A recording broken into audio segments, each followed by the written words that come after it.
Welcome to the Train of Thought podcast. My name is Logan DeCamp, and I am a personal trainer and nutrition coach. And I'm Chloe DeCamp, and I'm a certified athletic trainer. And on this recording, we're going to be talking about why hydration is more than just drinking water. What does it even mean to be hydrated? How does being hydrated help consume less calories? And then we're going to give you some tools to help you drink more water. So this will be a recording you will want to save and come back to because we're going to be talking all things hydration. So let's dive into it. Let's do it. Awesome. So to kind of kick things off here, I thought it'd be cool if we kind of go back and forth and we talk about why hydration is more than, or excuse me, what hydration is to begin with, right? Because we have to kind of lay that foundation. Because much like in our program at Champ Camp, we always start with the foundation. Because if we don't start with the foundation, we're trying to stack bricks on a foundation that has cracks in it, and it's just not going to be, and it's not going to be sustainable. So we have to lay that foundation, right? Yeah.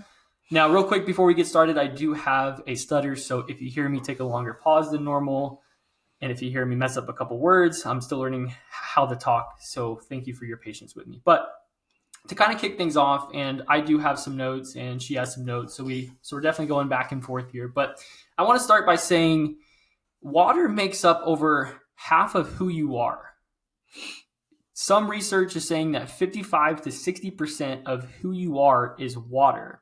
Now, it's important to keep in mind, though, that when it comes to hydration, we lose fluids through sweating, air we breathe, and we excrete them in our urine and feces. But we also take in fluid through the foods that we consume and the drinks that we consume. Therefore, it's a balance, and it's more than just water. It's the macro and the micronutrients that you consume in your diet, and it's the electrolytes is what makes up proper hydration. So when we're talking all things hydration, it's more than just water, and it's actually a balance between micronutrients, macronutrients, water, and electrolytes. Mm-hmm.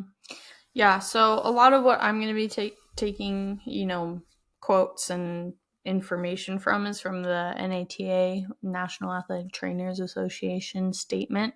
They put out a lot of statements that help guide a lot of what athletic trainers do. It's just a quicker, reference guide, basically. And so they already have one. This one's the one, I should have pulled it up. I sent it to you somewhere. She has lots of notes, guys. We are really excited about this one today. Well, I know too much. It's okay. Not know too much. I don't know too much. No, don't say that. She's lying. She definitely knows a lot. No. I just get wrapped up into the reading. So this one's the one that's on fluid replacement for athletes, but it has a lot of really good information for non-athletes, obviously people who are athletic, things like that. But it talks, the details of what does hydration mean? What, how can we get better at managing hydration, things like that.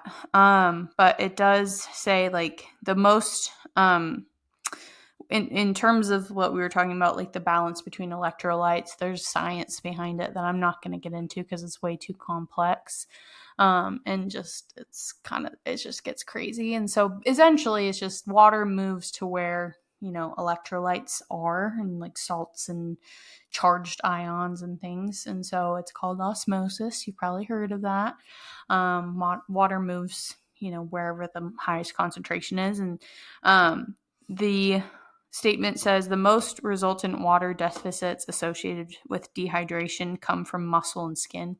And so it's kind of interesting that the way that we kind of lose the most water is from, muscle exertion and then sweating on our skin. And so it talks a lot about that.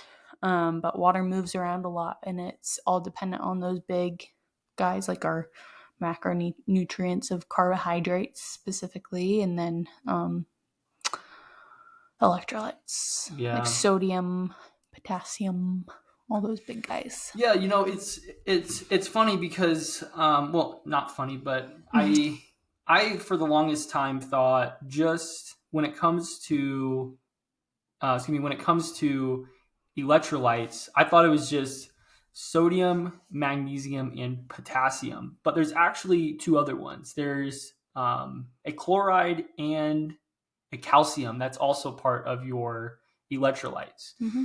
And I think it's important because there's a lot of electrolyte packets out there that you can buy that might they might contain some carbohydrates, they might contain some more potassium and magnesium, but a lot of them they're low in sodium and they don't have lots of carbohydrates in them. So I think when it comes to hydration and being able to get your electrolytes in, I think it might be wise to maybe speak a little bit around what is maybe some good electrolyte packets or things that people can consume Mm-hmm. that is going to be able to help them be properly hydrated now that we're talking in the context of hydration is Mm-hmm. more than just water. Mm-hmm. Yeah, I mean, you know a lot more in terms of like products and things like that. Like I haven't looked too far into it, but like as an athletic trainer, like we often use like Gatorade or Powerade depending on like if your school is sponsored by those, and a lot of high schools don't really even have access to like a mix like that. Non-sponsored. We're not sponsored by anything, obviously. But anyways, so like um they get to use, things like that, but even those may not be like so like right for that athlete to use.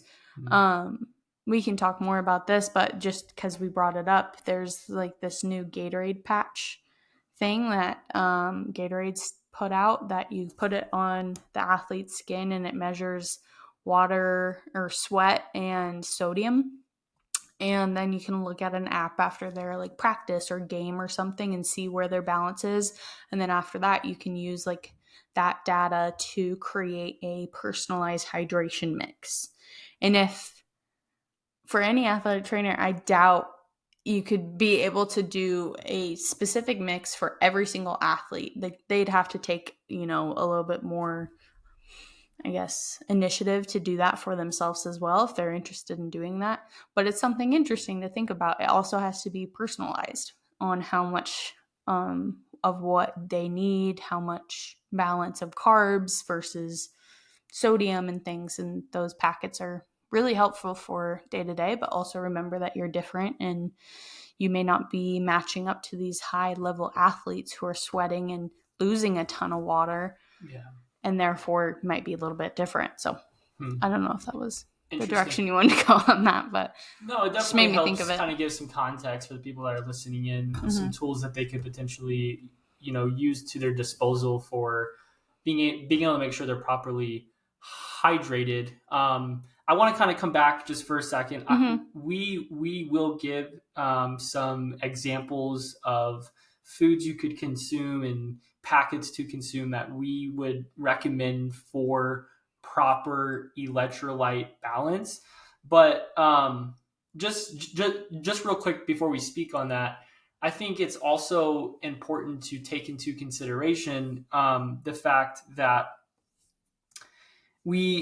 there's also, when it comes to being able to see if you're hydrated or not, you can also if you look it up online, it's kind of silly, but it's just like how we measure if you're consuming a good diet or not. Like so being able to determine if you're consuming a good diet, we can look at your bowel movements and we can actually tell whether your diet is off or it's good based on what your bowel movements looks like. And the same principle follows for proper hydration by looking at the color of your urine. So you can actually Mm-hmm. go on Google and type in, there should be, I have it wrote down here in my notes, but it should be a color chart of like 1 to 8 to determine if you're hydrated or not, because dehydration, it's more than drinking 1 gallon of water a day, right? Like we Mm-hmm. need to get those electrolytes and those macro and micronutrients in.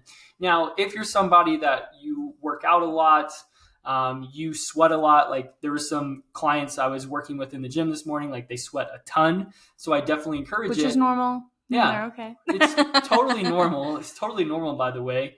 But you got to be careful with the electrolyte packets you consume nowadays, because going back to when I said earlier, a lot of them have added sugar in them.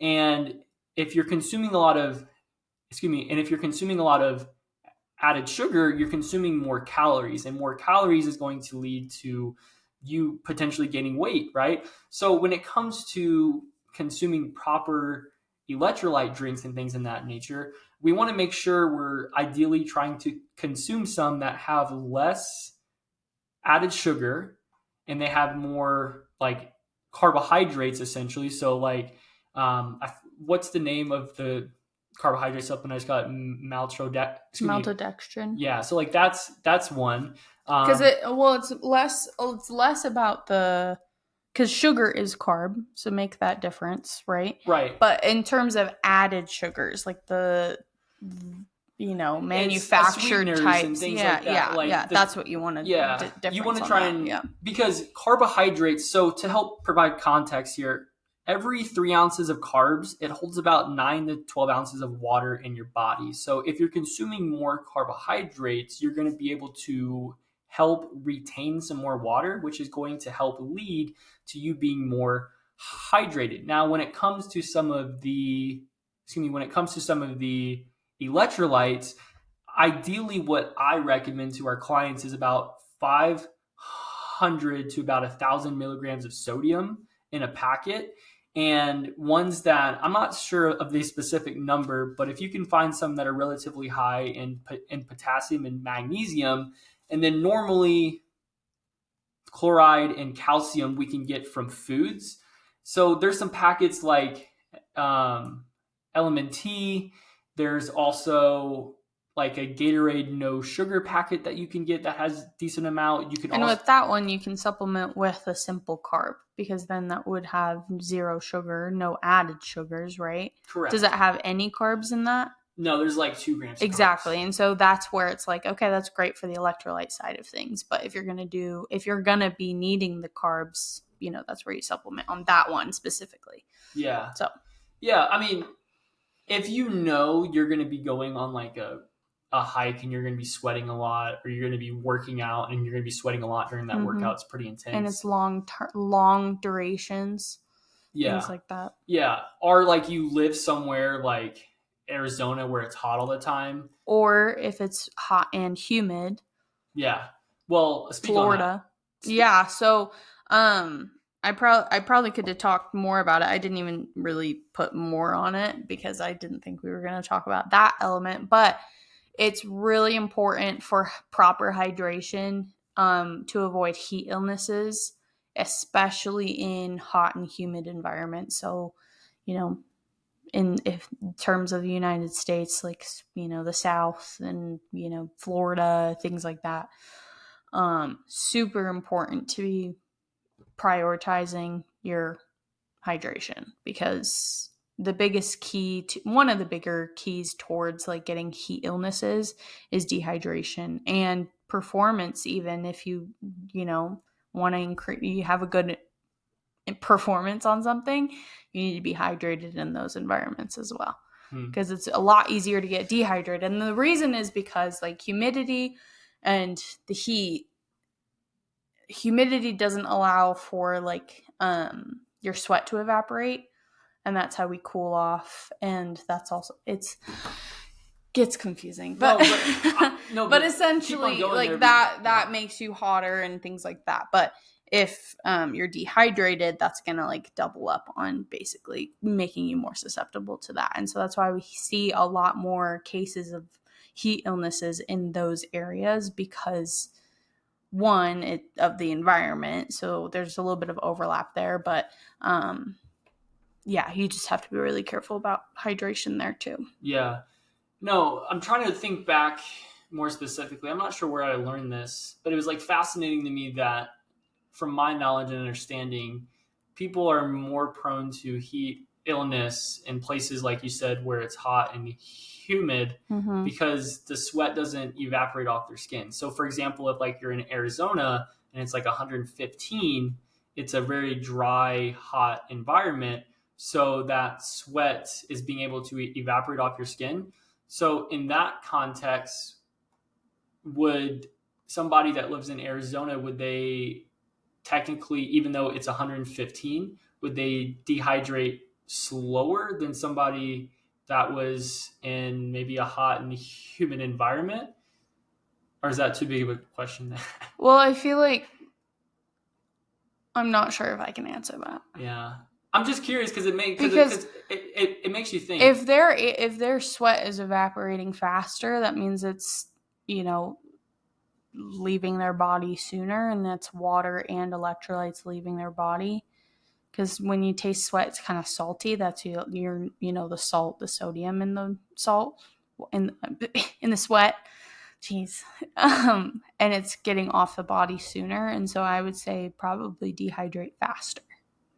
Dehydrate faster in the hot, dry environment.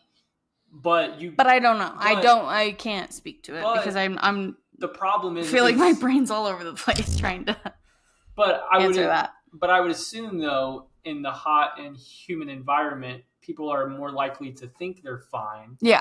Because their sweat is cooling them off, essentially, right? But it doesn't, because it just sticks there. Yeah. So the way that sweat works, this is a total tangent, but like it comes to the skin, right? And then it will evaporate off. And by doing that, it takes heat with it. And that's how it cools you off. Mm. But if it's stuck on your body, it's not going anywhere. It's not taking the heat off. So I guess it's sixes. Like it could be either side, because one side you're probably going to just feel hotter because it's freaking hot and you're in Arizona, which, whatever. Yeah. I can't. I would not be able to do it. And vice versa. You're stuck in a muggy environment where it's super humid and super hot and your body isn't able to cool itself off properly. So both sides aren't great for that. But that is a total tangent. So let's rein it back in. Yeah, okay, so let's just go back for a second just to kind of help bring this home here on this first part of this recording. So basically what we're trying to represent here is that when it comes to hydration, it's more than just the water you drink, and it's actually a balance between the macro and micronutrients and your electrolytes. Now, you don't have to buy electrolyte packets or drinks. You could do this through the foods you eat. Just have to be more mindful of being able to salt your food, being able to consume foods like bananas. Dark chocolate is high in magnesium. I can't think of all the other ones, but look up electrolyte foods and just be more cautious of consuming those, and know and understand if you're consuming more carbohydrates, the scale is most likely going to reflect a slight increase, because every 3 ounces of carbohydrate holds about 9 to 12 ounces of water in the body. So keep that in mind. And that is the main point we're trying to bring home here. And when it comes to sodium, most research is showing for healthy adults who don't have high blood pressure, we need about 3.5 to 6,000 milligrams daily. Now, 6,000 milligrams is if like you're a high performing athlete. I highly don't encourage you to go that high. Typically for our members, it's anywhere from about 3.5 to 5,000 milligrams a day. Nice. Yeah. I found the section that talks about that environmental part. I just want to clear the air on that. So let me just quick back to the tangent, even though I said that we're staying away from it. But I just want to set it kind of a little bit straighter on that so it makes more sense. So it says heat loss from evaporation is the predominant heat dissipating mechanism for the exercising athlete. And so evaporation is the sweat coming off your body, taking heat with it, right? In warm, humid conditions, evaporation may account for more than 80% of heat loss. In hot, dry conditions, evaporation may account for as much as 98% of cooling. So it's a lot higher of cooling efforts in a hot, dry, because obviously it can come off the body faster. If sufficient fluids are not consumed to offset the rate of water loss via sweating, progressive dehydration will occur. The sweating response is critical to the body cooling during exercise in the heat. Therefore, any factor that limits evaporation, i.e., high humidity and dehydration, will have profound effects on physiologic function and athletic performance. So back to your question, both are not great. And if you're dehydrated, you're going to have some issues there for sure. Yeah. But also I want to just touch on the carbs before we kind of, transition, if that's okay. Yeah, of course, please. Because this also talks about what percentage wise you want to look at for carbs. For the average person, this may be less, just because in terms of adding in for exercise, in terms of your daily whole look at carbs, that's different. I'm not talking about that. I'm talking about specifically with like sports drinks and adding in carbs for long runs, right? Okay, so you're talking about more specifically the amount of carbohydrates you would consider for physical activity. Yes, exactly. Okay. And so it says in the statement, fruit juices, sodas, gels, like those goos. Go gels. Ugh, nasty. And some sports drinks have greater than 8% of carbohydrates in them and aren't recommended during an exercise session. Doesn't necessarily say before or after, but it does say those with greater than 8% increase rate of delivery. Whoa, I said that wrong. Those with greater than 8% of carbohydrates increase the rate of delivery of carbohydrates to the body, but compromise rate of fluid emptying from the stomach and being absorbed in the intestine. So to kind of explain that, breakdown happens in the stomach, right? We all kind of know food gets broken down there because there's acid, all that stuff, right? Yeah. So if I'm drinking a heavy sugared sports drink, then while I'm doing some high intensity exercise, my stomach is working to break that down because it has a lot of carbs, and then I want to use those carbs. Then it's slowed down because it's like, oh, there's a lot of stuff in here. I got to work a little bit more. And that's what it's talking about, compromised rate of fluid emptying from the stomach to the intestines, where the intestines will now absorb the water out. That's kind of how your body works. It'll break it down in the stomach, it goes into your intestines, takes a nice long trip because the intestines are long, and then it breaks into your feces, right? And so that's where the water kind of gets sucked out. And if we're slowing that down, you're actually really not getting that water as fast as you think you're drinking. Because if I'm like, oh, I'm drinking my water, yeah, but you're not absorbing it. And so it's slowing that side of it down. So it says do a little bit less, and you probably will be able to break down the carbs, use the carbs, which is great for your exercise, right? And then also be hydrated at the same time.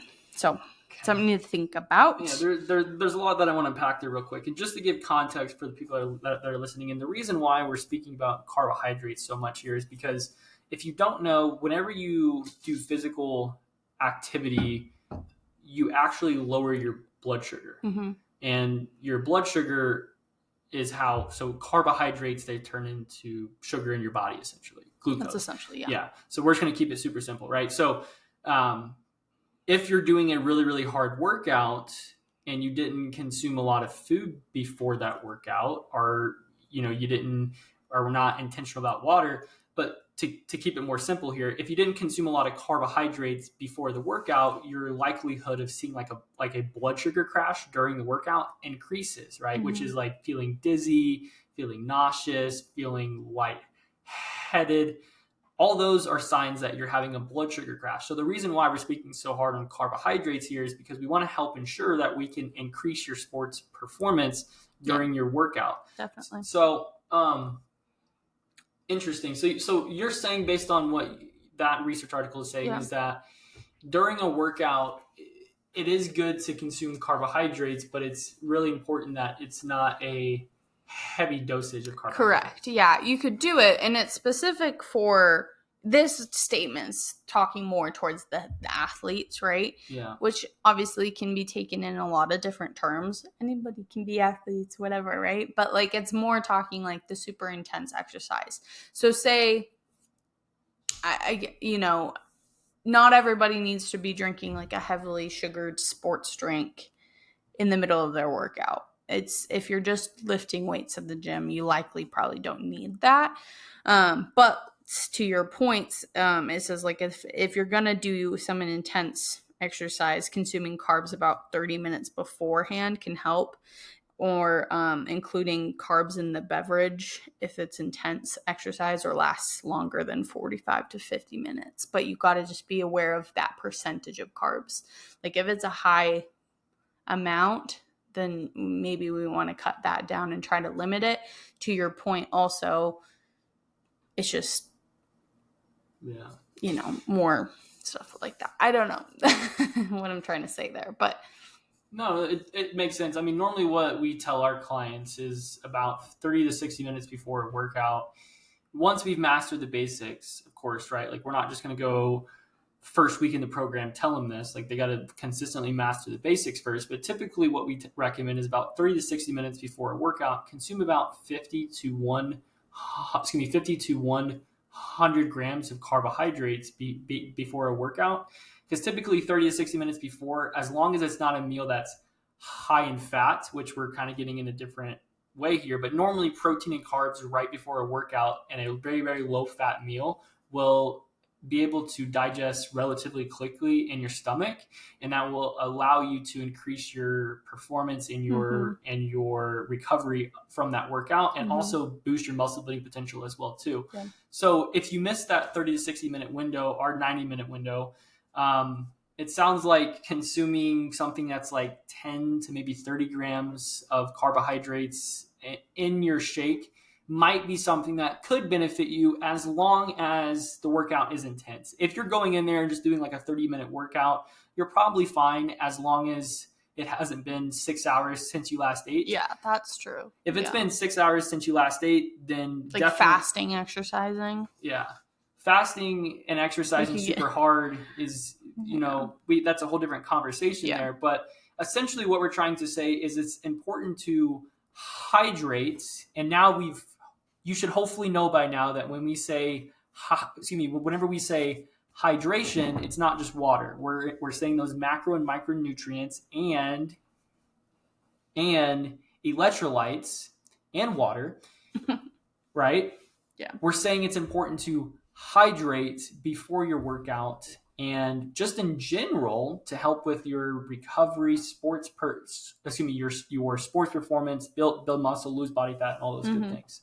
Definitely. Yeah. And you got to remember it's all very individualized, and knowing and talking to a coach who's knowledgeable about it, or talking to your athletic trainer, you know what I mean? Understanding, okay, what does my intake need to be, especially with sodium, knowing, okay, maybe go check with your doctor and make sure that your blood pressure is okay and things like that, making sure that those levels are good, because you don't want to overdo it when you already have problems, and so just being careful and knowing that it is individualized. Yeah, definitely individualized here. Okay, I want to take a change in direction here and just real quickly speak upon, so if you're somebody that consumes a lot of high calorie drinks and you've listened to this recording and you now understand the importance of hydration, one thing we've seen in our practice here at Champ Camp in our coaching program is by just telling people to go out and drink about a gallon of water before those high calorie drinks. So we're not telling you not to consume those high calorie drinks, but if you consume about a gallon of water before the high calorie drinks throughout the day, throughout the day, not just all at once, that would be a little crazy. But if you do that, we notice across the board, people consume less calories without even really trying, because just give it a try for the next week. And I guarantee you're going to see, in the pursuit of drinking a gallon of water each day, you're going to consume less high calorie drinks automatically, because it's going to require some work to get in that, to get in that much water. Totally. Yeah. So I just wanted to put that out there real quick, especially for those that have a problem drinking lots of soda. Because right now, on every single block, especially in Utah, we're like the capital of the world of sugary drinks. I feel like sometimes here, Soda. but we're not telling you not to consume them. Right. Live your life. Live your life, but before you do that decision, drink a gallon of water first. Okay. Yeah. Okay. Now that I put that out there, what I feel like would help to end things here is to kind of give you some tools to help you drink more water. I wish I would have looked up the stat. Oh, sorry, you had something I you want wanted to to say. say one more thing Yeah, of because it's course. really interesting. Just before we pivot, sorry. You're good. We've talked about this already, but this talks when it talks about all the carbs and things, it says substances to be limited. I think specifically during exercise, are include fructose, which may cause gastrointestinal distress, which can happen probably anyways. Those to be avoid. Oh, that already says that. Oh, no. So limited is fructose. Sorry. That was confusing. Limited is fructose, and then avoided is caffeine, alcohol, which may increase urine output and reduce fluid retention. And then carbonated beverages, which may reduce voluntary fluid intake due to stomach fullness. And so sometimes with carbonation, like sodas or carbonated energy drinks, which also has the caffeine aspect, that may make you feel fuller too. And then it just, you don't drink as much water during your workout because now you feel full. So I've personally felt that before. If I go pound a sugary electrolyte drink that has like 200 milligrams of caffeine and it's carbonated, I'm not going to drink a ton of my water that exercise, if that makes sense. Yeah. And then another thing to add on with specifically the caffeine consumption, with like around 100 milligrams, it doesn't make that, which is like mild to moderate. If 100 and less would be considered that amount of caffeine doesn't induce diuresis, which essentially means like peeing or water waste, I guess you could say. Excretion of urine. Excretion, that's the word. Thank you. Or other ways of excretion, right, of your water in that way. So that often doesn't make that big of an impact on that, which can influence performance. But anything that's high, most things that are higher than that, like 200 milligrams or more, where that's the typical dosage of like a pre-workout before you work out, may induce that diuresis. And now you just got rid of a whole bunch of water in your body. And you're going to have to replenish that, right? So knowing how much caffeine, obviously I do about 100 milligrams maybe before most workouts. But knowing maybe that big old carbonated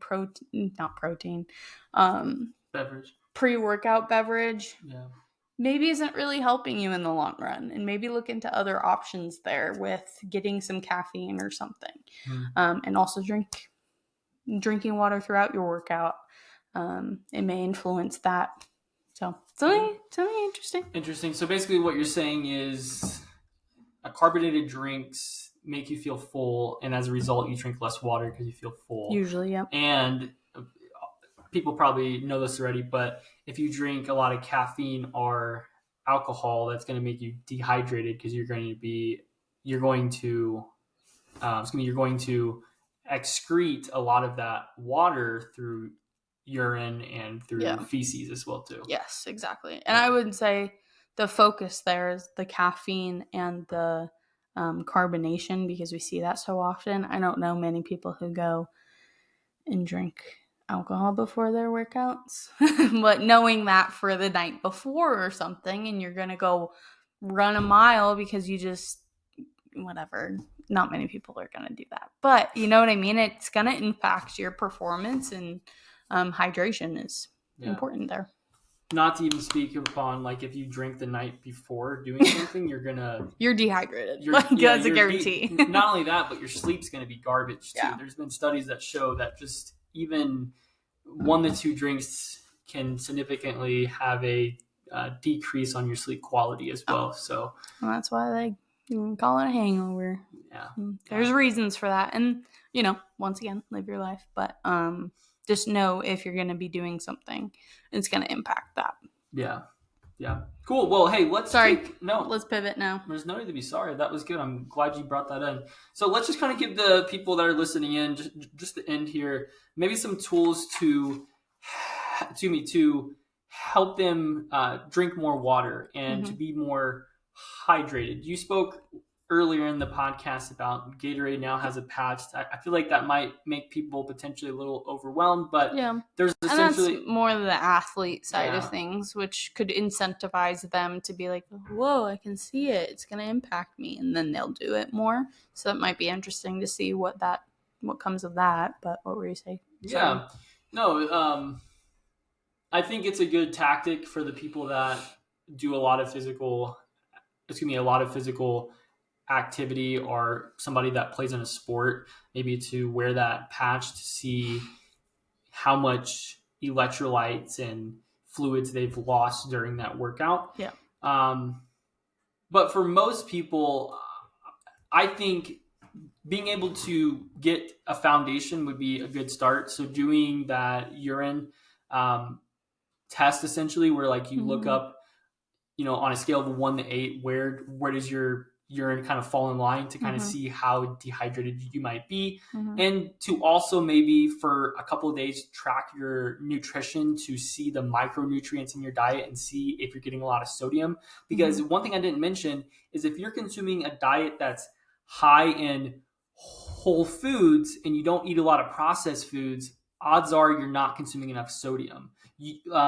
A lot of studies have shown, and in our practice with clients, I've seen time and time again, where people will start consuming less processed food and consuming more whole foods, and then all of a sudden they're wondering why they're getting cramps.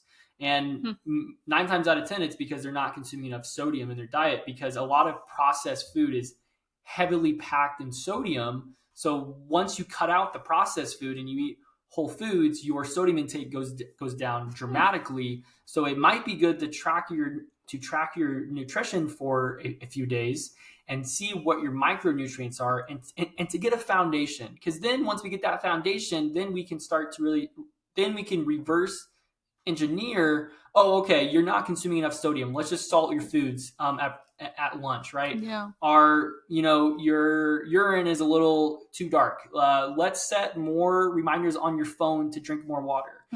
Let's place bottles of water nearby, that way you can remember to drink. Leave sticky notes over your house. I'm not sure what it is for you, but your environment plays a big role in this. So being able to have different cues in your environment to help you remember to not only drink water, but consume those the macro and micronutrients and the electrolytes is going to be super important. Totally. No, I think that's really interesting. I didn't really piece that together. That's a really good point. I feel like, the statement talks about actually more, it does come down to a little bit of individual preference on fluid temperature, which is a kind of interesting thing, but it said colder water you're going to drink more of, which I know that's not true for everybody. If you have sensitive teeth, it's not going to be true.